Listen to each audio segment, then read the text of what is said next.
Well, hey YouTube, how you doing today?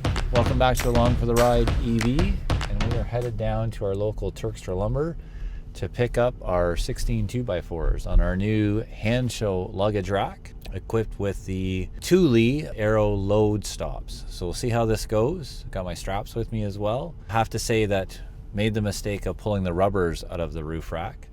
I thought it was the load stops that were making it whistle. It's been really quiet since we put it on. Really like the roof rack. I haven't used it yet, but I really like the look of it. Gives a bit of a rally feel to good old Ruby.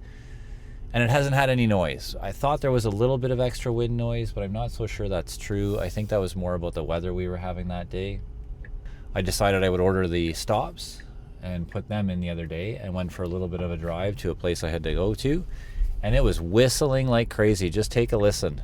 I don't know if you can hear that right now, but that whistling is those load stops from Thule. That is crazy. So that's what it sounded like with the load stops in it. I thought for sure it was the load stops that were causing the whistling. So when I got to where I was going, it was just a short 10-minute drive, pulled those out, thought, okay, I got the problem solved, and then drove to Kitchener. So it's actually not the Aero load stops, it's the fact that I pulled the rubber out of the cross rails that's creating the whistle. It's still there, and I pulled the stops off. So that's not a good thing. Definitely can't leave the rubber out. It's gonna be a long drive to Kitchener. And wow, it was whistling like crazy the entire time. The minute you hit about 50 kilometers an hour or 45 kilometers an hour, it starts to kick in. I don't have a lot of experience with roof rack. I don't know if you're supposed to pull the rubber out to put the accessories in, or if the accessories are supposed to sit on top of the rubber. But they're out right now. Turkstra's just down the road like 5 minutes, so we're gonna deal with it. And then when I get the load done, we'll be pulling these out. But I gotta figure that out and make sure. So if you know that, if you're familiar with roof racks, leave your comment below and let me know whether or not I'm supposed to cut that rubber. I don't wanna leave these stops in. I mean, I guess I could if they don't make a lot of noise, but that's not really the look I'm going for. And it kind of goes against my type A OCD personality. It's just not something I want to have sticking on my car the entire time. I don't really want to cut the rubber, because then I'll have bits and pieces of rubber that I got to pull in and out, and I want the load stops to be adjustable as well, which is kind of a bit of a problem. So I don't know if there's a solution with that. I did try sliding them in this morning over top of the rubber. I wouldn't say they went very well, so I'm guessing that that's not what's supposed to happen. The idea behind this roof rack and these load stops is when I'm not planned to go get lumber, I would then throw these things in, head down to the lumber yard and pick up what I need. Kind of like today. Today's a little more planned because I'm doing a video, but that's the idea. So I don't know that I want them in there all the time. I definitely don't want to listen to the whistling all the time. So the rubber's got to get in there.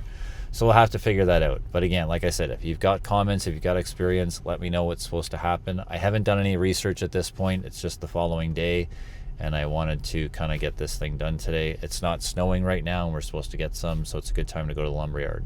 Cooler than I'd like it to be, definitely cooler than I'd want it to be, but that's okay. So we got the straps, we'll load her up, we'll film that process. I'm gonna hopefully attach my GoPro to it for you and let you watch the drive back to the school with the 16 2x4s on the rack.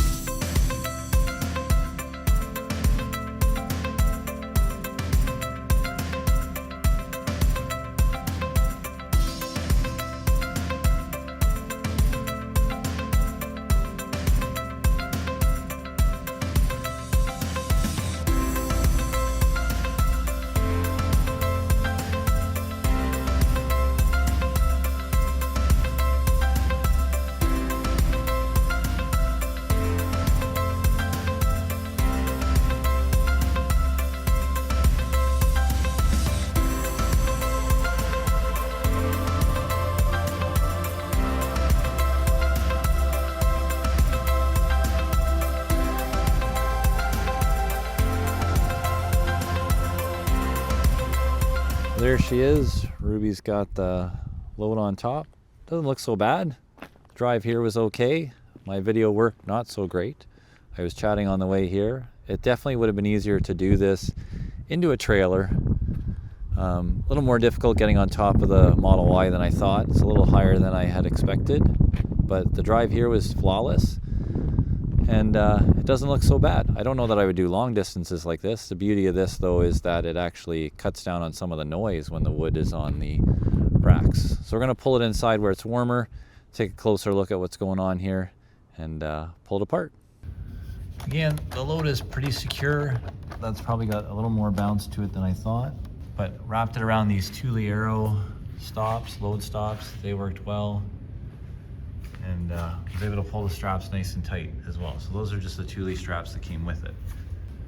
This is where the whistling's coming from. So when you get rid of half of it, it's really slick and just stays nice and quiet.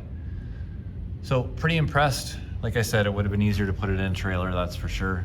But it's here. We'll get her unloaded, and then we're gonna pull these out and put the rubber pieces back in here so we can drive home without the whistle. Note to self, do not pop the hatch when you have 2x4s sitting on the luggage rack. At least not all the way up. So thanks for joining us here on Along for the Ride. This is the Hansshow luggage rack for the Model Y Juniper, the Thule Aero load stops and the Thule straps, and 16 2x4s. No problem. Thanks for joining us. We'll see you again on Along for the Ride.